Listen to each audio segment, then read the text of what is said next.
Au potager comme au jardin d'agrément, arroser sans arrosage, ou presque, c'est possible grâce au binage et au paillage.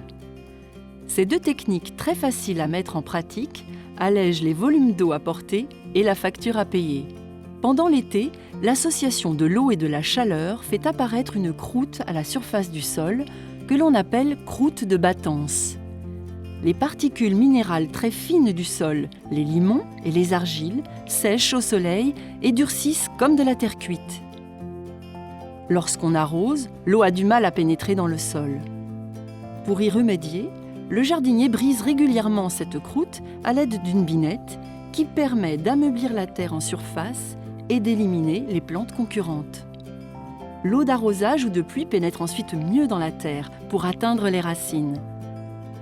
Le binage a un autre intérêt, il élimine les crevasses par lesquelles l'eau s'évapore, ce qui explique le vieil adage « un binage vaut 2 arrosages ».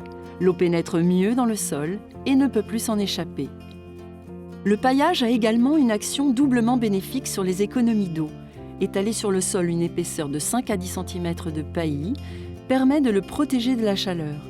Ainsi, le jardinier isole la surface de la terre comme un artisan isole le toit d'une maison. L'eau s'évapore aussi beaucoup moins. Ce paillage protège également la terre des pluies battantes et empêche la formation de cette fameuse croûte de battance. Toutes sortes de matières biodégradables peuvent être utilisées.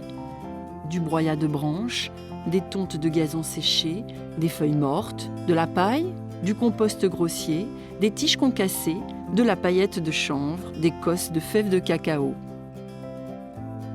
Lorsqu'il pleut ou que l'on arrose, le paillis joue le rôle d'une éponge, absorbe l'eau en surface pour la restituer progressivement aux racines.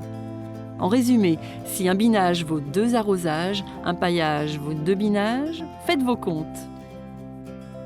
Enfin, il faut savoir que les semis et jeunes plantules sont comme les enfants. Ils sont plus sensibles aux coups de soleil. Il faut donc leur faire de l'ombre.